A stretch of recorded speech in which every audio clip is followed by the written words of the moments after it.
Reactions Matter by David W. Searcy, Jr. Please like, subscribe, comment, and share the video. Thanks for watching. Enjoy the content. What's up, ladies and gentlemen? Welcome back to the channel. I hope you're having a great, wonderful, marvelous, beautiful day.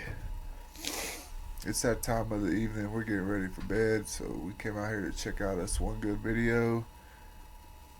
This right here is called You're a God Having a Human Experience. I've been having this conversation with somebody trying to explain to them that we're all one.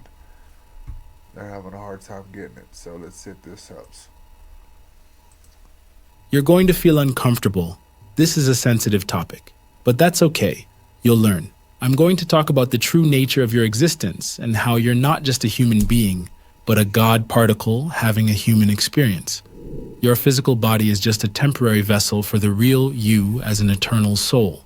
Listen, if you miss any key detail, you'll completely misunderstand everything I'm about to say. So listen with full awareness and stay till the end, because later I'll tell you what Thoth the Atlantean had to say about the immortal nature of who you actually are. There's a lot of nuance when it comes to mysticism and spirituality. Your body is only a tool used for the development of the spirit, a costume you're wearing in this grand cosmic play. Think. You don't say, I am body, you say, my body. You don't say, I am hand, you say, my hand. Your body is just your body. It's not the real you. Throughout the vid, I'll be referring to you as a soul instead of me saying your soul, because you are the soul, existing inside of your current human body. The possessive pronouns must be right. Everything about spirituality is about direct experience. So you... Okay, hold on. Let's slow down here, buddy.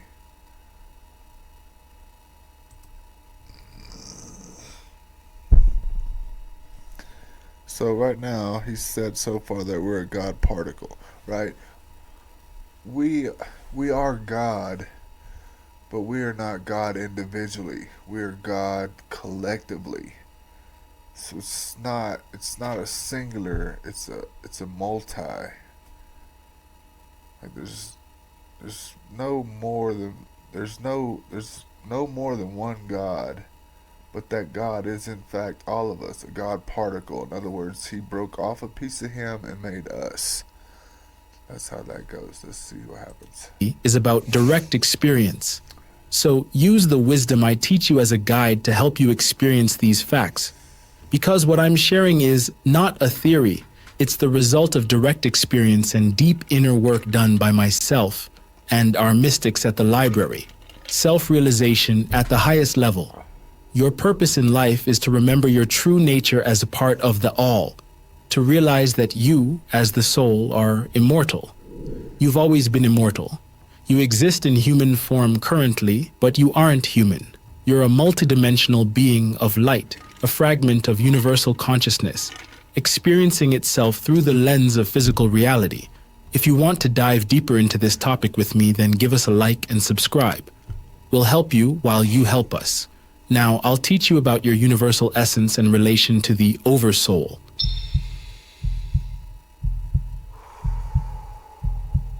List to the voice and thou shalt be free. Consciousness free is fused with the cosmic, one with the order and law of the all, as written by the great intelligencer, Tahuti, also called Thoth, the Atlantean. Let me tell you what it truly means to be a god. We're not talking about being an all-powerful separate entity that rules over creation. We're talking about something far more interesting and mystical. You're not separate from the universe. You are the universe, experiencing itself through your unique perspective. Think of it like this. Imagine the entire universe as an infinite ocean of consciousness. You, as an individual, are like a wave in that ocean. You appear to be separate, with your own form and movement, but you're made of the exact same substance as the entire ocean. Your individuality is real, but it's not the whole truth. You are simultaneously the wave and the entire ocean. This is what it means to be a god. You are localized. Yeah. So You are a part of this being that we call God. But you are not God. Like, there's a difference. Oh, let's keep going. A localized expression of the universal consciousness, the divine essence that permeates all of existence. You're not only connected to this essence, you are that essence, that divinity, and you are that divinity experiencing yourself from a particular vantage point. The life we think we're living as separate individuals is actually a kind of death compared to our true nature as universal consciousness. This physical existence is just a small part of your total being. It's like focusing on a single pixel of an infinite screen. You're missing the bigger picture. Right. Like I usually say, modern quantum physics is starting to catch up with what mystics have been saying for tens of millennia. The double-slit experiment shows that particles behave differently when observed, implying consciousness plays a role in shaping physical reality. This aligns perfectly with the mystical understanding that consciousness is fundamental to existence. Consciousness is fundamental to existence. So we are consciousness. And because we're conscious, whatever we consciously think about, or even subconscious, because you could have programmed your mind, and if you don't unprogram your mind, then that's still there. So you have to unprogram your mind and reprogram your mind. Death to self, birth to Jesus. So you die as you, and you are reborn as Jesus. Like, Quantum entanglement demonstrates non-local connections between particles across vast distances, suggesting an underlying unified field that connects all things. This mirrors the spiritual concept of universal interconnectedness, the idea that we are all one at the deepest level of reality. The zero-point field in quantum physics, a sea of background energy permeating seemingly empty space, aligns with spiritual concepts of all-pervading cosmic energy or consciousness. This field could be seen as the scientific equivalent of the ocean of consciousness we talked about earlier. These scientific discoveries are starting to bridge the gap between the mystical and the empirical. They're showing us that the universe is far more interconnected, far more conscious, and far more mysterious than we ever imagined. So, if you are a god, a localized expression of universal consciousness, how do you start living from this truth? How do you awaken to your divine nature?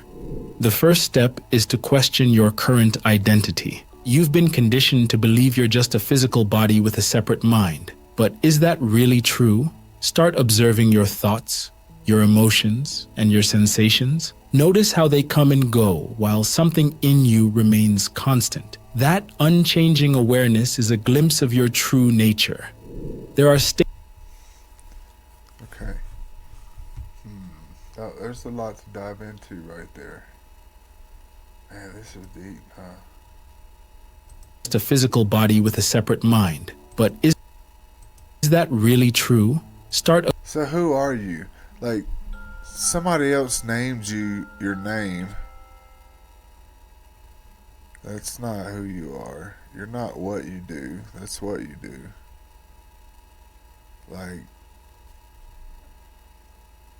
who are you? You ever have a conversation with yourself? Do you realize that you're talking to yourself and yourself is answering you? Who is answering? Observing your thoughts, your emotions, and your sensations. Notice how they come and go while something in you remains constant. That unchanging awareness is a glimpse of your true nature.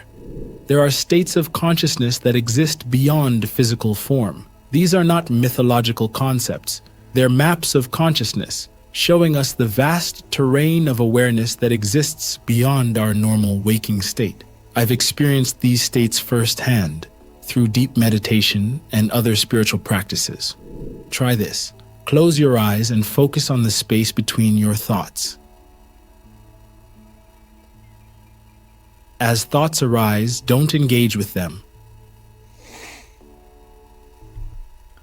So now he's asking you to meditate. So what you're doing is you're allowing every thought to just come through your mind, but you're not focusing on that thought.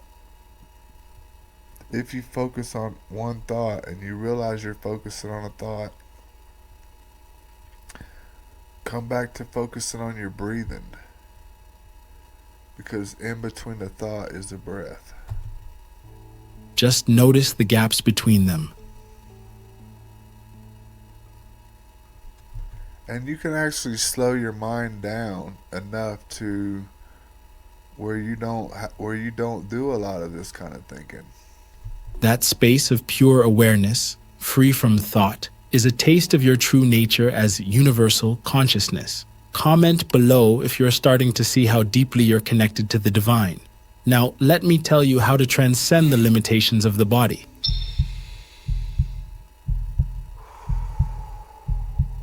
As you start to identify less with your physical body and memory and more with the unchanging awareness at your core, you'll naturally start to transcend your perceived limitations. This physical existence, with all its challenges and limitations, is actually a catalyst for your spiritual growth. It's through overcoming these limitations that you remember your true limitless nature. Every challenge you face is an opportunity to remember your divine nature. You remember they used to tell us the only limits are those that you put on yourself? Well, that's true, except for we allow other people to put limitations on us also. Your imagination is the greatest tool. When you're faced with a problem, instead of reacting from your limited egoic self, try stepping back into your wider awareness. Ask yourself, how would universal consciousness respond to this situation? Practice expanding your sense of self. Start with your body, then expand to include the room you're in, the building, the city, the planet, the solar system, and the galaxy. Feel yourself as the space in which all these things appear.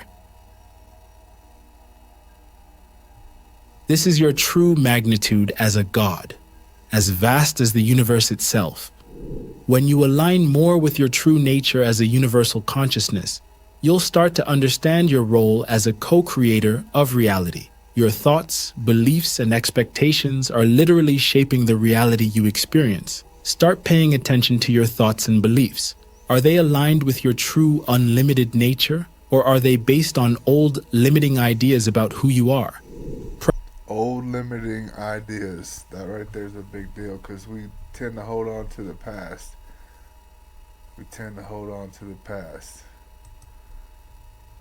And that right there will keep us from going forward. Limiting ideas about who you are. Practice visualizing what you want to create in your life, not from a place of lack, but from the understanding that you are the universal consciousness from which all things emerge. You're not trying to get something you don't have. You're allowing your divine nature to express itself in new ways. Remember, this isn't about using spiritual ideas to inflate your ego. It's about transcending the ego altogether and aligning with your true nature as a universal consciousness. As you do this, you'll naturally start to act with more compassion, wisdom, and power, the true hallmarks of a god in human form.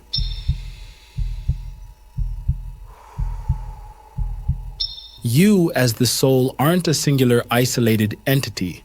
You are multidimensional, with different aspects functioning on different levels of reality. Ancient traditions have recognized this complexity, describing various aspects of the soul that operate beyond our physical awareness. There's an aspect of you as the soul that is free to move between physical and spiritual realms. This is not a metaphor. It's a reality I've experienced through advanced meditation and out-of-body experiences. There's also a transformed, enlightened aspect of your spirit that represents your highest potential. You have protective, guiding components that operate beyond your physical awareness. You might have experienced this as intuition or a sense of being guided. What I've been teaching you is a real aspect of your multidimensional nature. The soul has a hierarchical structure, with parts reaching into transcendent realms. At its highest level, you, as a soul, are directly connected to the divine source. This is why, when you go deep enough in meditation, you can experience a sense of oneness with all that is. each soul is a direct emanation from the source of universal consciousness. You're not just a creation of the divine, you're an expression of it. This is why you have the power to shape your reality and why your consciousness is fundamental to your experience of life. The real you takes on different bodies and different experiences, but maintains its continuity. This is the basis for the concept of reincarnation, which isn't about your personality being reborn, but about you choosing new experiences for growth and evolution. With proper training and awareness, you as the soul can navigate interdimensional transitions with full consciousness. This isn't just a possibility after death. It's something you can learn to do in this lifetime through practices like lucid dreaming and astral projection. The kingdom of heaven is at hand.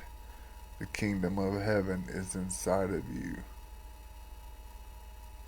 As the soul can learn to operate independently of physical form while still incarnated. This is the basis for many advanced spiritual practices and is the key to experiencing your true multidimensional nature while still in a physical body. Law of attraction. Now let me share with you some of the deepest wisdom from the Emerald Tablets of Tahuti. These teachings reveal the true nature of your journey as a soul and the ultimate destiny of consciousness itself. Listen carefully, for these words contain transformative truths about your existence. The soul of man moves ever onward, bound not by any one star, but ever moving to the great goal before him where he is dissolved in the light of the all. Know ye that ye shall ever go onward, moved by the law of cause and effect, until in the end both become one. Absorb the wisdom carefully. You as the soul, the real you, are not confined to any single realm or dimension. You're on an eternal journey of evolution, constantly moving towards greater expansion and awareness. This journey isn't random. It's guided by the cosmic law of cause and effect, which we often call karma.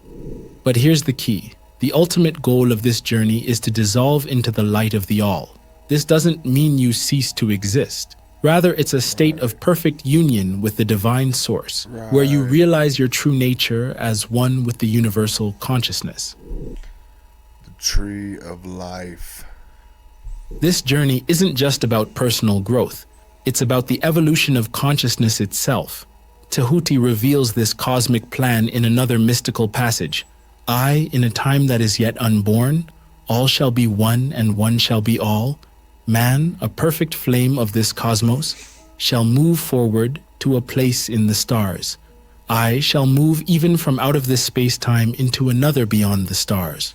This is a glimpse into the future of human consciousness, not just individually, but collectively. We're evolving towards a state where we recognize and embody our oneness with all that is.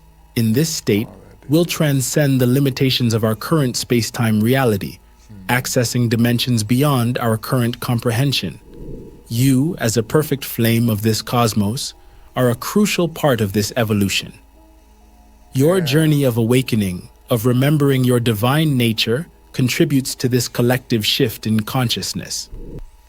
Without you, there is no me, and without me, there is no you.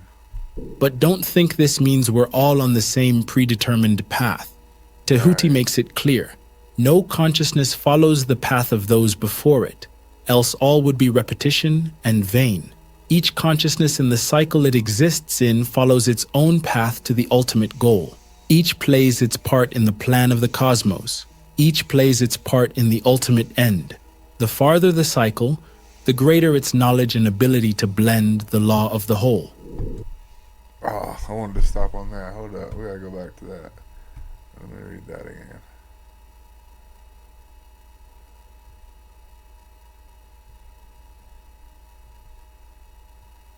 I don't know. Right there. Oh. No consciousness follows the path of those before it. Like, we're all on our different path. Nobody's ever been on the same path you've been on, and nobody will ever be on the same path you're on. Like, you are a total individual, a total part of God that is creating. The greater its knowledge and ability to blend the law of the whole. Your man. journey is unique. You're not here to replicate anyone else's path or experiences. You're here to Facts. forge your own way, to have your own realizations, to make your Facts. unique contribution to the cosmic plan. As you progress through various cycles of existence, what some traditions call lifetimes or incarnations, you gain greater knowledge and wisdom. You become more adept at working with the universal laws, at shaping your reality, at recognizing your true nature as a divine being. This is why your current life, with all its challenges and triumphs, is so precious. It's not just a random occurrence. It's a carefully crafted opportunity for growth, for expanding your consciousness, for playing your unique part in the cosmic evolution. Yeah, we're all here to, we all have a big part in this game. Like, you're learning something, I'm learning something, you're creating something, I'm creating something, we're all creating something. And that's all leading us back to where we want to be. Man, that was good. Kind of got lost a little bit, but I understood the most of it. Hey guys, thanks for being here. I'll see you in the next one. Peace.